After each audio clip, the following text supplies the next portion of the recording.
Hello मेरे प्यारे प्यारे दोस्तों, आज हम पढ़ रहे हैं हमारी वर्कशीट नंबर 18 मैथ की। देखिए आज हम क्या पढ़ेंगे, घात और घातांक के बारे में पढ़ते हैं। घातांक होते क्या है, किसी भी नंबर के ऊपर अगर जब कुछ ऊपर घातांक लगा होता है तो क्या कहते हैं, घातीय घातांक कहते हैं।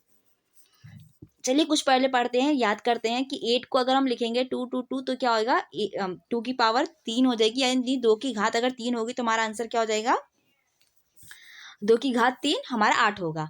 वैसे ही हमारा जो 81 है वो क्या होगा, 3 की घात ऊपर 4।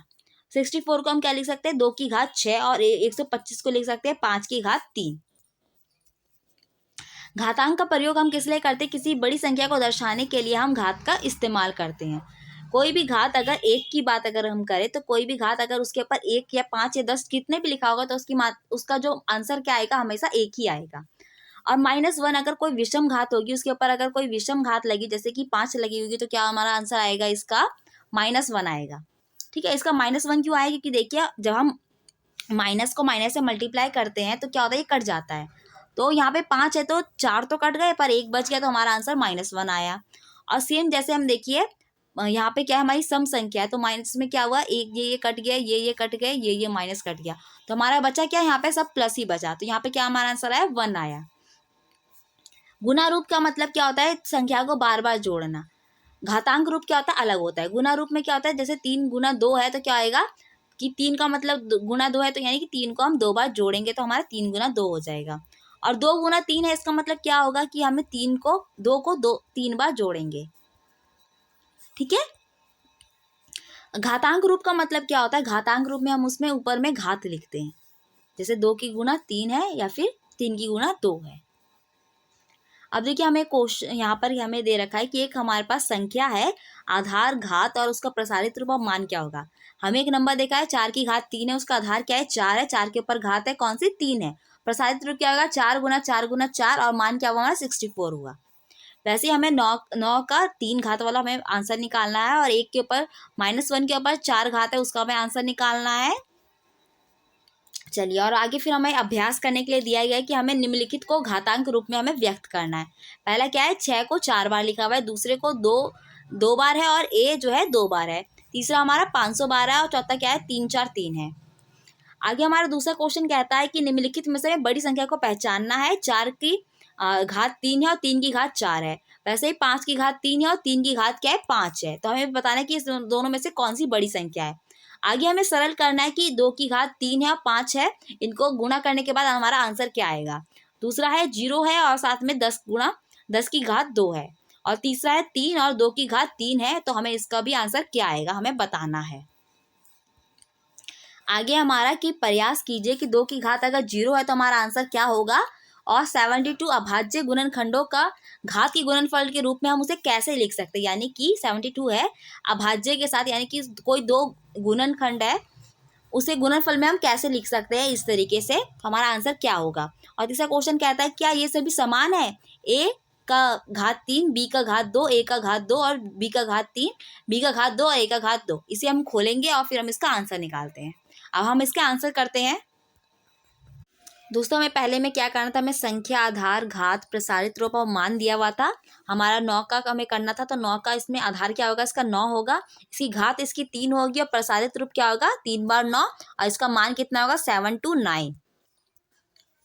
फिर जो एक है, एक के ऊपर घात क्या है, 4 है, तो इसे हम कैसे लिखेंगे, -1 लिखेंगे। घात इसकी क्या है, 4 है, उसका प्रसारित रूप इसे यानी कि खोलेंगे तो कैसे लिखेंगे, -1 -1 -1 और आंसर क्या आएगा, +1।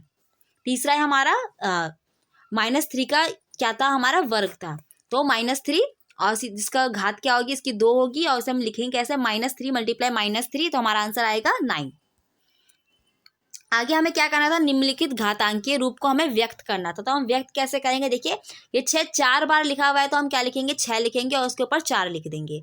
अब देखिए दूसरा वाला क्या था हमारा कि जो 2 2 है और साथ में ए थे 2, तो हम क्या लिखेंगे, 2 का हम वर्ग लिखेंगे और ए का भी वर्ग लिख देंगे इस तरीके से।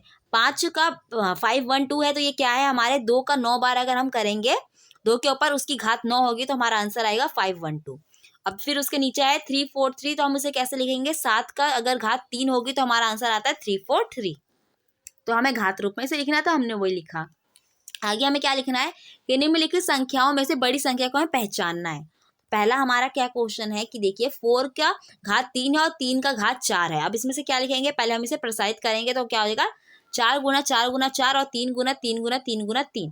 अब हमें 4 का क्या आता है, हमारा आंसर 64 आता है और 3 का आता है 81। अब देखिए 64 से बड़ा क्या है, 81 है, तो हमारा आंसर क्या होगा, ये जो है ये बड़ा है, 81 बड़ा है। अब देखिए दूसरा वाला जो है 53 और 5 का जो है घात 3 और 3 की घात जो 5 है। अब इसे हम फैलाएंगे तो क्या आएगा, प्रसारित करेंगे तो 5 5 5 और 3 5 बार में। तो देखिए अब हम 5 को करेंगे तो क्या आता है 125 आएगा और ये क्या आएगा 243। अब देखिए कौन बड़ा है, यहाँ पे 243 बड़ा है, तो क्या होगा, ये हमारा बड़ा हो गया। अब सरल कीजिए, हमारा क्वेश्चन था तो सरल हम कैसे करेंगे, देखिए 2 की घात 3 है और 5 सिंगल है, तो 2 को प्रसारित करिए 2 2 2 और मल्टीप्लाई में 5, तो हमारा आंसर क्या आता है 40 आएगा।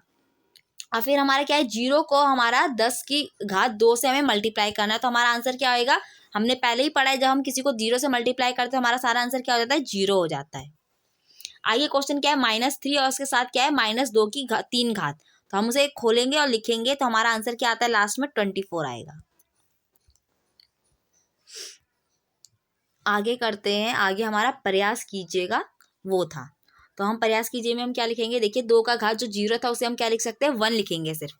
72 अभाज्य गुणनफलों के घातों के गुणनफल का किस रूप में लिखा जा सकता है, तो इसे लिख सकते हैं 2 का घात 3 और 3 का घात 2 गुणा में। ठीक है, क्या ये सभी समान है, हमें ये देखना है कि क्या सभी समान है कि नहीं समान है। तो देखिए a की घात 3 है और b की घात 2 है, a की घात 2 है और b की घात 3 है, b की 3 है और a की 2 है, तो इसको आप पूरा खोल लीजिए। a 3 बार में है तो 3 बार में लिखा, b 2 बार में है 2 बार में लिखा, a 2 बार में है, b 3 बार में है। अब देखिए b 3 बार में है मैंने लिखा है और a 2 बार में है, तो देखिए कौन कौन समान है, नीचे वाले दोनों समान है। ओके फ्रेंड्स, यहाँ पे हमारा वीडियो कंप्लीट होता है। आई होप आपको वीडियो अच्छा लगा होगा, इसे लाइक कीजिए, कमेंट कीजिए, शेयर कीजिए और भी ऐसी प्यारी प्यारी वीडियोस देखने के लिए मेरे चैनल को सब्सक्राइब कीजिए। Thank you.